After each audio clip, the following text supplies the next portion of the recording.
Welcome to the Hardy Mom Podcast. Your health challenged, girl, I get it. Feeling anxious, depressed, don't you sweat it. Welcome. I'm Jen Hardy, mom of 7, proud wife of a veteran, author, podcaster, and community builder. Yes, you heard that right. Go to hardymom.com where you'll find the amazing and private Hardy Mom community, a place just for you to meet other moms with health challenges, find help for your symptoms, and discover parenting strategies created for moms just like us to make our lives run smoothly. Yes, really. You're a mom with a health challenge. Do you ever get brain fog? You know, you just completely forget things that you really should remember. Well, that was me when I recorded this episode. Karina is absolutely fabulous. She is now traveling and can't redo it, so please bear with my sound because brain fog happens. This week, I have the privilege of talking to Karina Sturm. She is the writer, director, and star of the documentary We Are Visible. Karina is a multimedia journalist and filmmaker. She found her passion for media production, and she's been working as a freelance journalist since 2013. In 2019, she finished her master's degree by producing a feature-length documentary called We Are Visible to highlight how to improve reporting on people with disabilities in the media. We Are Visible has won several movie awards, and Karina graduated with distinction from her journalism program. Karina's main focus is to represent people with illnesses and disabilities accurately in the media to reduce biases and stereotypes. She thinks disabled journalists should be reporting on disability, and she is an amazing woman. Please welcome Karina Sturm. So welcome, Karina. Thank you so much for joining me on the Hardy Mom podcast. Well, thank you so much for having me. Well, you're welcome. And I have brought you here because just watching the trailer for your movie made me sob. I so connected with it. And I don't have Ehlers-Danlos, but you did a really good job of making people understand invisible illness.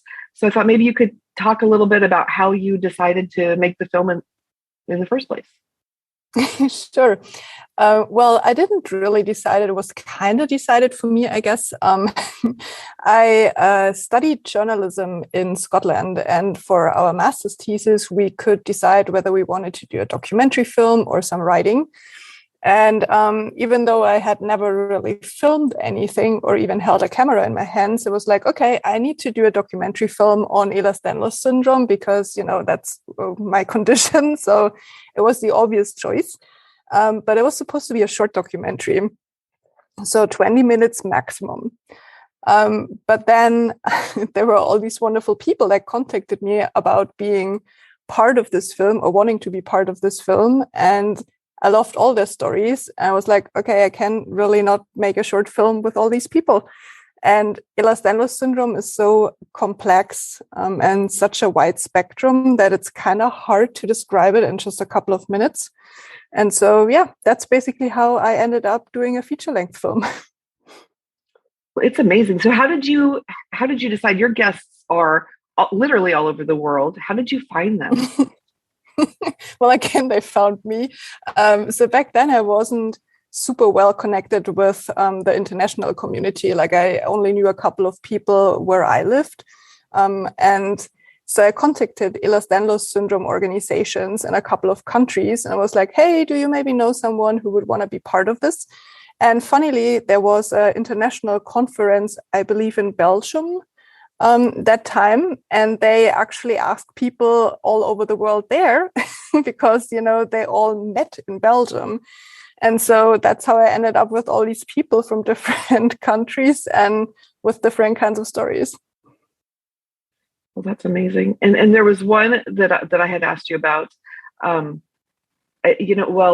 children really hit me because as a child, I had health issues.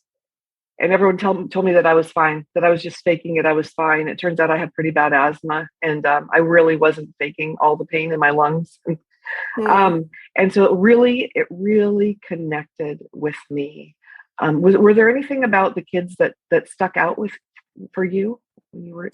talking to them? Yeah, I mean, I was just like not prepared at all to see these kids in so much pain. I don't have children, and I never really was in contact, with families with EDS who have kids who have EDS.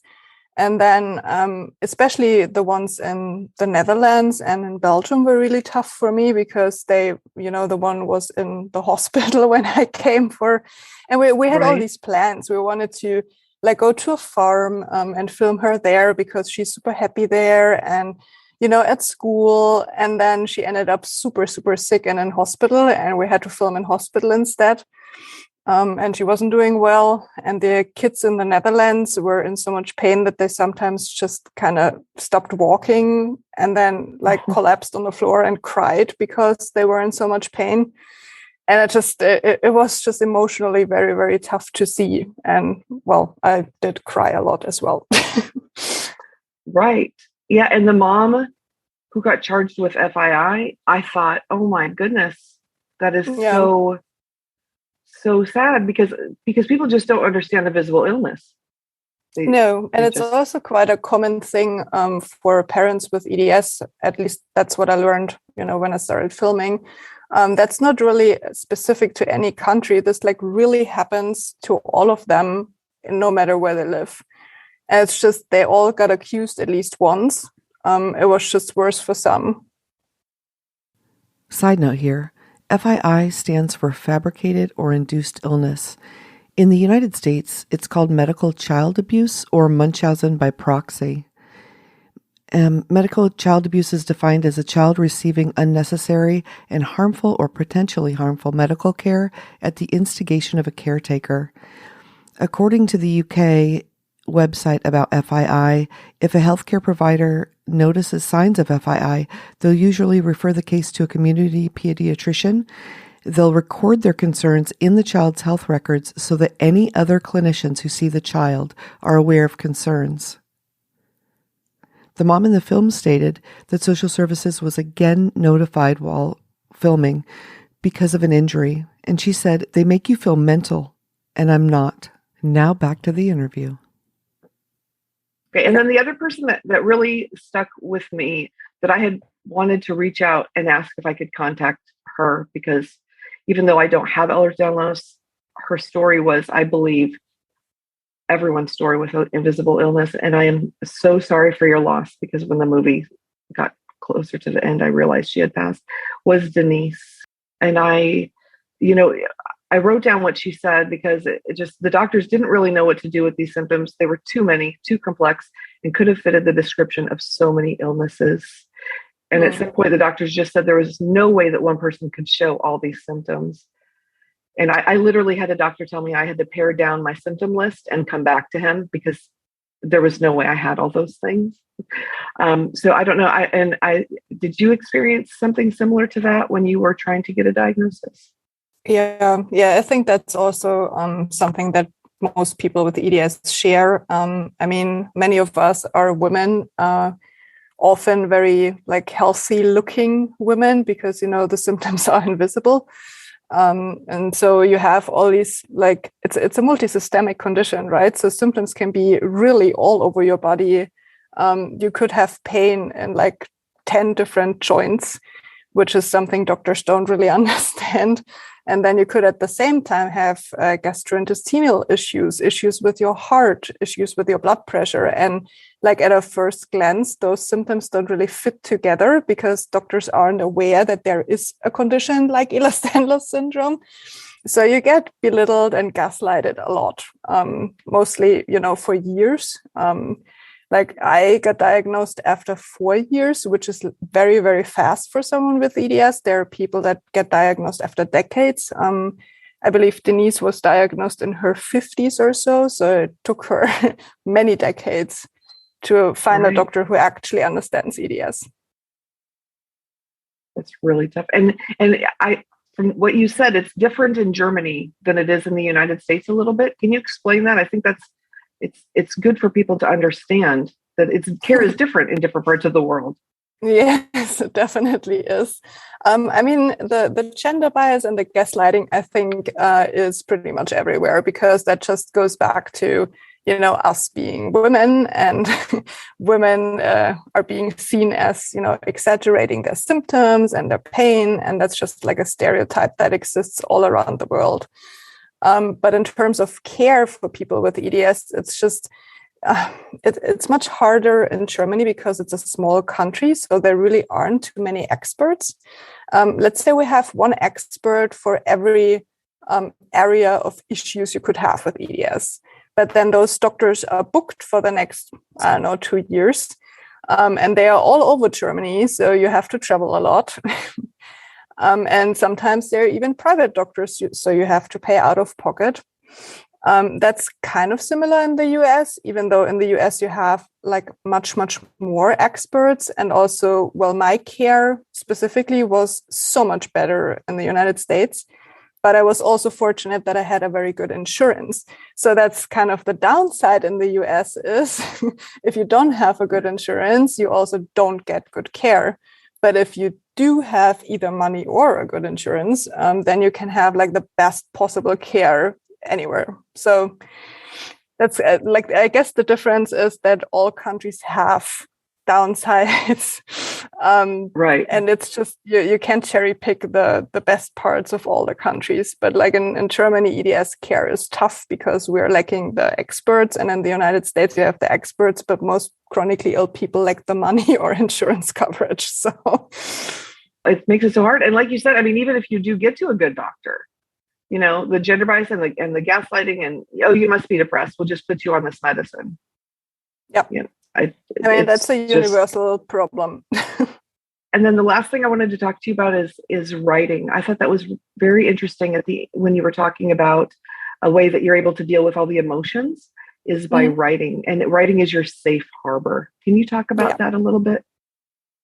Well, writing has always been my main coping mechanism, like even before I had symptoms of EDS. Like I started to write a diary, I think I was in first grade when I just, were able to actually write letters.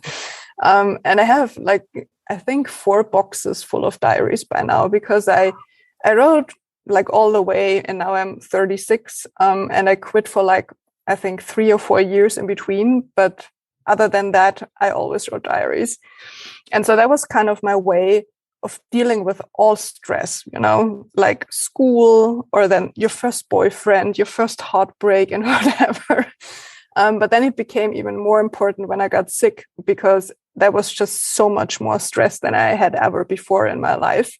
And for a long time, I went through grief because you're losing everything that was supposed to be your life. You're losing your dreams. Then all the problems with the medical system, the medical trauma, the gaslighting, there were just so many stresses that I had to deal with all of a sudden at the same time. So I started to write more, and my diary basically became a blog online. And then I blogged about my life, and finally people kind of related to me, and they were like, oh my God, this is exactly how I feel. And that helped me again to cope, because I knew I wasn't alone. And then this developed further, and I wrote articles, and then, studied journalism. And so now basically what saved me, or what I feel kind of saved my mental health, at least because it was my coping mechanism to get through it all, is my biggest passion, and at the same time a new purpose in life. So this all kind of made sense to me in the end. Oh, that's great. And you wrote a book too, didn't you? Yeah, well, as I wrote some kind of memoirs, which is pretty much like my diary. But those weren't, I wasn't really much of an author back then. I realized I just kind of wanted to write down what happened to me, but it's still helping some people because they can relate. So I think it was worth it. And now I wrote an actual book, which is going to be published, but it's like a medical and very scientific based book for newly diagnosed EDS patients. Oh, that's great. I love it. Now, is that going to be just in German, or is it going to be in English as well? No, that's going to be in German, because there are lots of English resources. Like that's the big problem we have in Germany, is that we don't really have any sort of resources because, medical publications are always in English and lots of German patients can't really speak English. So I wanted to try and create a resource for them as well, just to kind of get over this like huge lack of resources in my native language. And there are already like great books for EDS patients in English, for example, Disjointed, which is like my absolute favorite. And so I didn't want to be a competition in any way for those great books that are already out there, and figured it makes a lot more sense if I write something that, hasn't been written before. No, I think that is fantastic. It is really fantastic. And I think, honestly, you are such a good example of taking your pain and what's the bad things that have happened, right? And then using that for good to help other people. And I just commend you for that, because there's so many, millions of us, right, that suffer with an invisible illness, and many millions that just suffer. And so it's people like you that go out there and let them know you're not alone. Just the title of your movie, We Are Visible, right? They're not invisible. They're not by themselves. And they can watch this film no matter what they have, no matter what diagnosis they have. I believe, and just for me, I have several diagnoses. None of them are EDS, but everybody's story connected with me. You put it together in such a phenomenal way that, thank you. That I think the more people that see it, the more people are going to, I think, feel validated, one thing, and like you said, not crazy. People are constantly being told by their doctor, it's all in your head, it's anxiety, it's depression. Yeah. And sure, they have that because they're trying to get help and they can't. And I'm really thankful that you have such a supportive family. I think that's another thing that a lot of people are lacking. But your story is a great story for people who also know people with invisible illness as how to be better support. So I think, it's just, and who doesn't know somebody with a diagnosis? I think your film is for everybody. I really do. And I just thank you so much for creating it. I do. I'm a total fangirl of your film. I really am. And that's so sweet. I just want to thank you again. I know that it must have taken a lot of energy, and it was good. I think not good that you were so tired, but good to see you exhausted in the film, because that is how we really are, right? That's how I do things. I write books and I do a podcast, but people don't see the time that I'm curled up in bed, for days or weeks or months, so thank you I just want to thank you for sharing everything you did. Oh, thank you. That's so kind. Is there anywhere that you would like, a website or anywhere that people can find the most information about you? Yes, I have several ones, but like my kind of journalistic portfolio is Karina-Sturm.com, like my first and my last name. That's basically where I share all my latest projects and books. I also have a blog that's called Holy I'm Sick.de. I love it. I don't know. You do? Okay. No. Well, people are very divided about that name. So there are days when I think, even if you're not a swearing person, you just, it's overwhelming. So I totally get it. All right. And I'll have all those in the links in the show notes as well, so people can follow you. And thank you so much for joining me today. I really appreciate it. Well, thanks so much for having me and for liking my film and for wanting to do this. Thank you for joining us this week. Be sure to check out hardymom.com, where you'll find the show notes, transcript for this episode, as well as the We Are Visible trailer and a link to the full-length documentary. Have a fabulous day, and I look forward to talking to you next week. I'm here for you.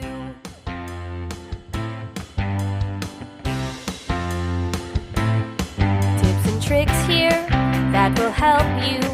There's advice from experts and interviews. Find time to be with your kids and family. I can help you get it done easily. So premenopausal or postpartum, all stages of womanhood, girl, we've got 'em. I've been there, I've done that too, with a Hardy Mom podcast. Yeah, I'm here for you.